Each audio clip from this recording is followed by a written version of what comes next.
네, 한 주간도 행복하셨습니까? 날씨가 많이 더워지고 있는데 건강 유의하시고 항상 기쁘고 좋은 일만 가득하기를 바랍니다. 성경 말씀 누가복음 10장 41절부터 42절까지는 우리가 잘 알고 있는 인물 두 명 나옵니다. 마리아와 마르다. 주께서 대답하여 이르시되 마르다야 마르다야 내가 많은 일로 염려하고 근심하나 몇 가지만 하든지 혹은 한 가지만이라도 족하니라. 마리아는 이 좋은 편을 택하였으니 빼앗기지 아니하리라 하시니. 여러분, 이게 누가복음 10장 41절 42절 말씀인데요. 오늘 마리아와 마르다의 모습을 좀 볼게요. 세상은요, 갈등 없는 사람은 없습니다.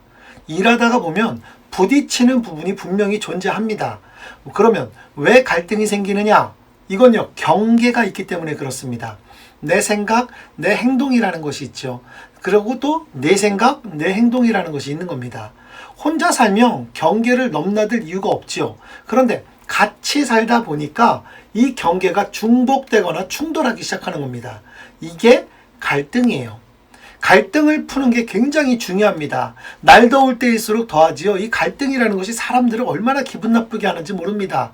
그런데 마르다와 마리아, 여러분 이 집에 예수님이 방문을 했습니다. 마르다는 식사 준비를 계속하지요. 마리아는 뭐합니까? 예수님 발치에서 말씀을 듣습니다. 직접 말할 수도 있는데 마르다는 예수님에게 뭐합니까?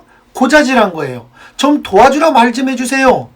자기는 무척 열심히 일하고 있다. 그런데 마리아는 놀고 있다. 이런 거거든요. 여러분, 사람은요, 두 가지 욕구가 있습니다. 자신을 드러내고자 하는 욕구와 상대를 깎아내리려고 하는 욕구입니다.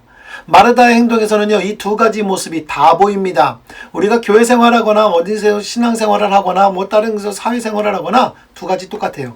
사실 이 두 가지는요, 늘 같이 다닙니다. 자기 자랑 많은 사람은 남 비판도 많습니다. 지독하게 남 비판하는 사람은 자기 자랑도 많습니다. 예수님의 갈등 해소법을 여러분 그럼 한번 보세요.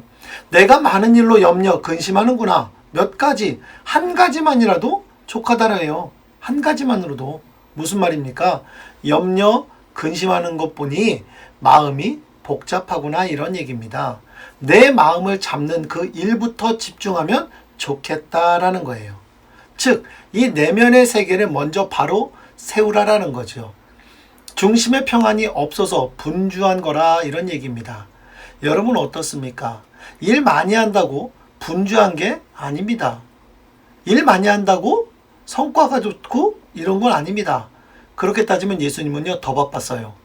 그런데 중심의 평안을 놓친 일이 예수님은 한 번도 없었습니다. 마르다의 문제는 마리아가 아니에요. 자기 자신의 내면의 문제입니다.